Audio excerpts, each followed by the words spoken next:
This is Bob Dwyer of the Carbon Monoxide Safety Association with the CO News Weekly Recap, March 23rd through 29th. The first thing is the National HVACR Educators and Trainers Conference was postponed last week, but before the week was over, HVAC Excellence and the ESCO group, they began their activation of online webinars and online testing. If you're an HVACR technician or student of HVACR science, this is a good time to link up and participate in these training programs conducted by some of the finest instructors you'll find. You can meet them next year in Atlanta for the 2021 National HVAC Educators and Trainers Conference. For more information, visit the ESCO group at escogroup.org.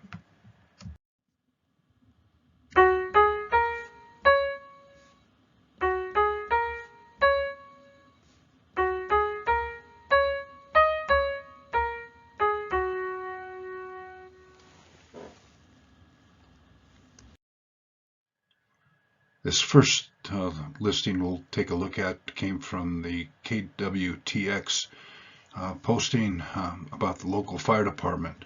Use this extra time at home to practice safety drills. The Waco Fire Department, they launched a program, Let's Stay Safe.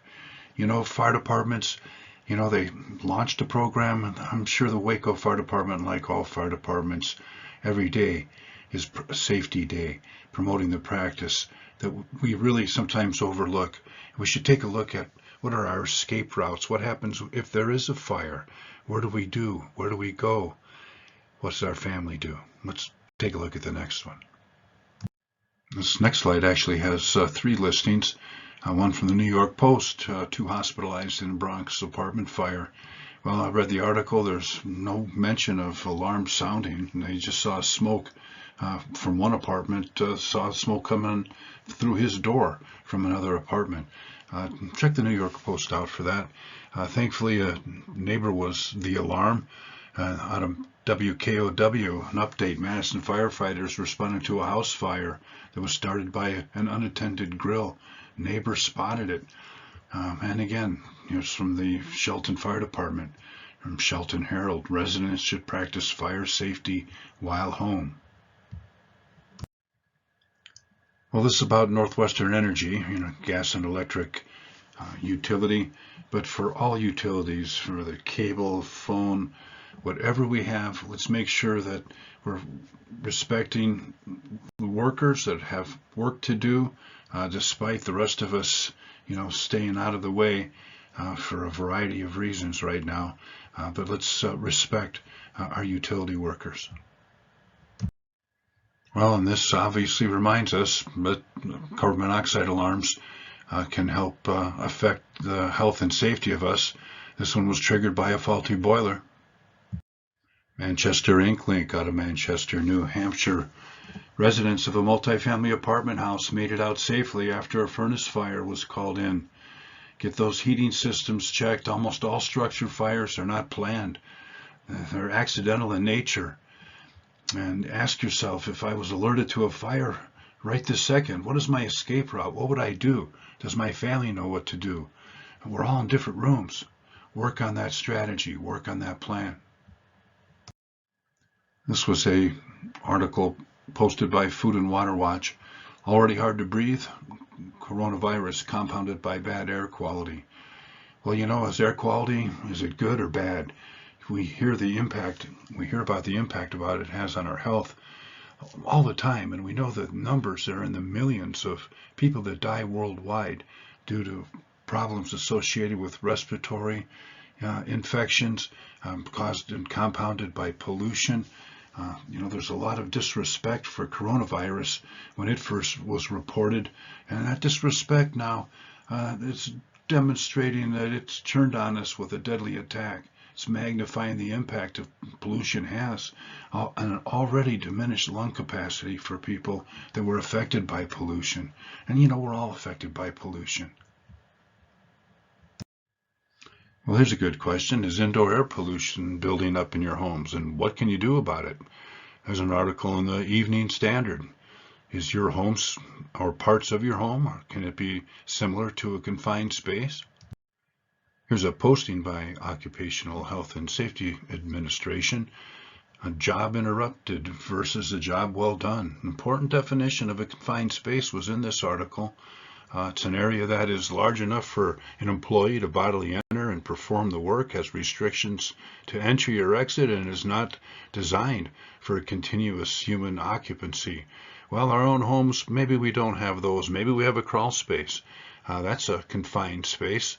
An attic may be a confined space. In agriculture, we have silos. There's a variety of confined spaces.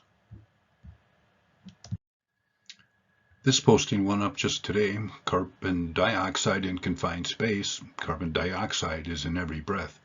Actually, this is around a 20-minute video experiment that I did with my dog, and actually mostly me.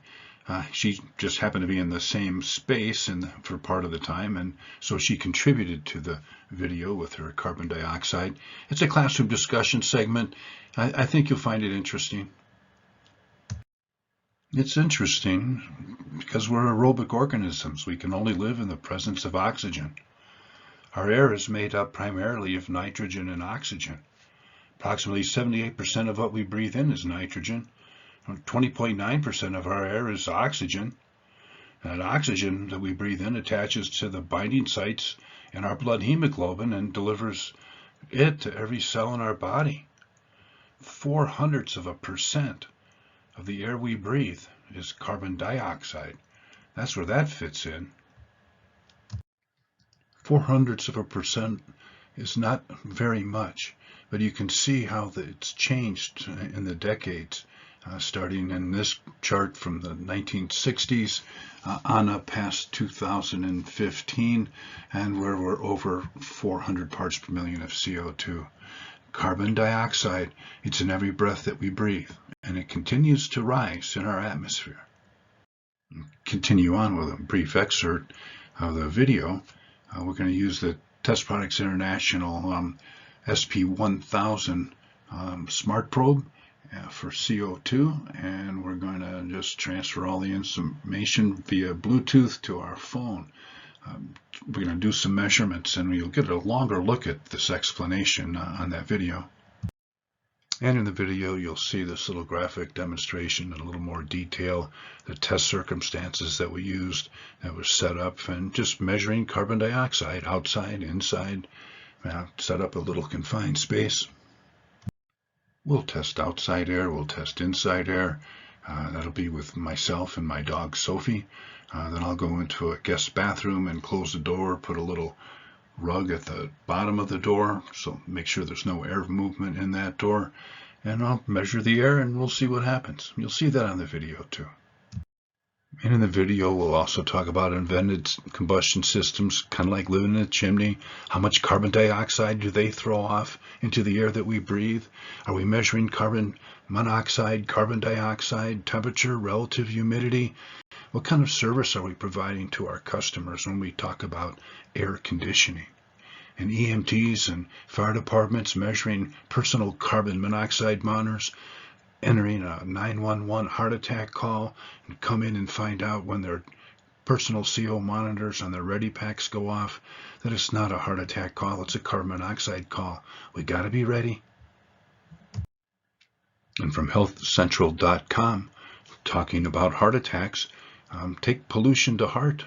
Exercising in polluted air increases blood levels of carbon monoxide, which raises the risk of heart attack by replacing oxygen. Plus, you're in polluted air. You need better oxygen when you're jogging. Kent Online is telling us about a generator being used that killed a person. He suffered cardiac arrest as a result of carbon monoxide poisoning from the generator. Here's a warning from agprofessional.com. Learn from this close call, carbon monoxide poisoning. It didn't matter that the shop was big, the fan was running, the door was open. It just added up. Let's pay attention to the systems that we use, that we think they're safe, but for using combustion systems run on gasoline or other kind of petrol, let's be safe.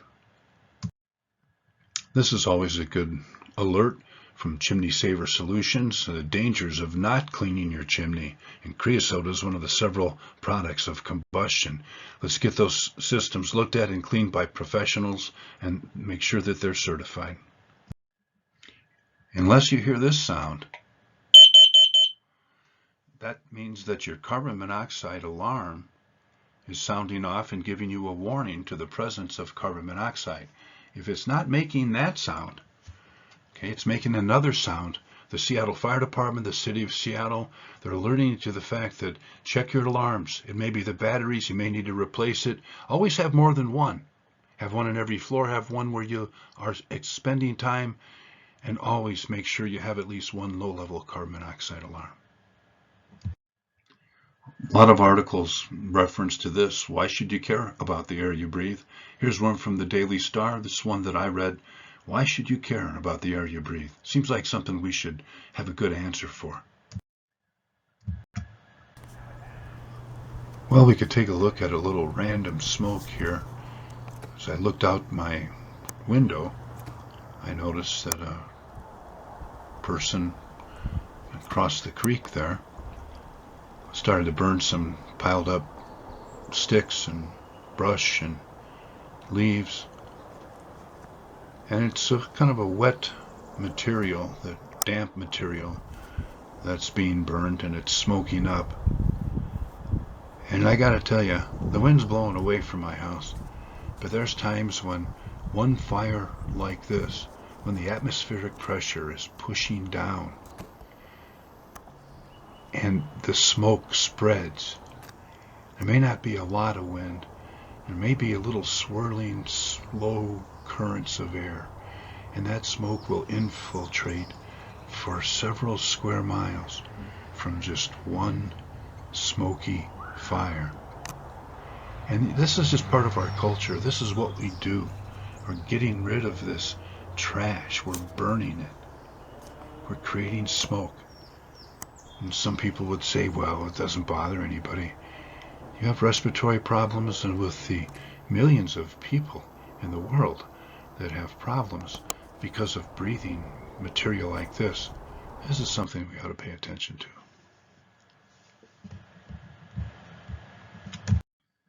The Texas Observer reports that the COVID-19 could be a double whammy for those in pollution hotspots. Prolonged exposure to either can cause a host of health issues, including chronic lung diseases and asthma.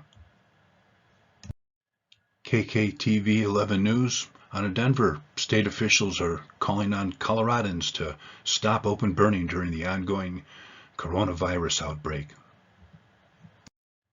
Well, from the Deccan Herald, smoking can make you prone to virus and cancer.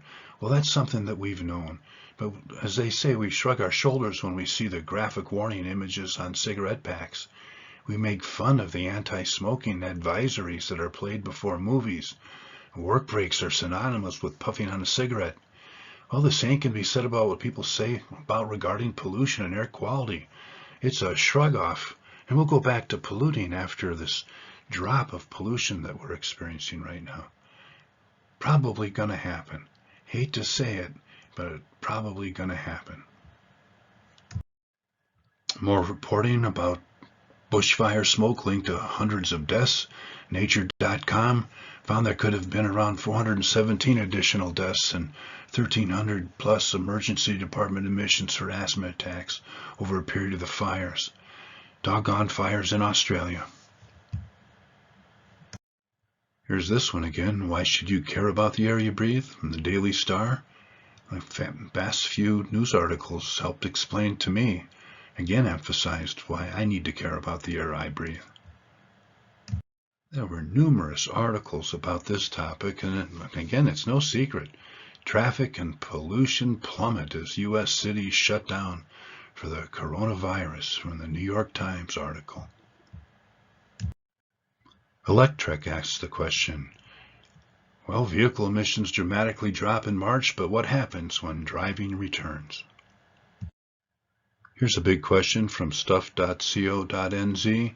We're fossil fuel addicts. Could we go cold turkey? And a reminder from Nigeria that it's always good to plant a tree. International Day of Forests. I like that idea from the Premium Times. This weekly recap of the CO News was brought to you by aerobic organisms can only live in the presence of oxygen. So who's responsible for the air you breathe? Our air is approximately 78% nitrogen and 20.9% oxygen. Carbon dioxide, or CO2, is just about 0.04% of what we breathe. Who's responsible for the air you breathe? Carbon dioxide levels are dropping. Pollution is going down. There is a connection. We should care about this. That was the CO News Weekly Recap, March 23rd through 29th in the year 2020. I'm Bob Dwyer with the Carbon Monoxide Safety Association.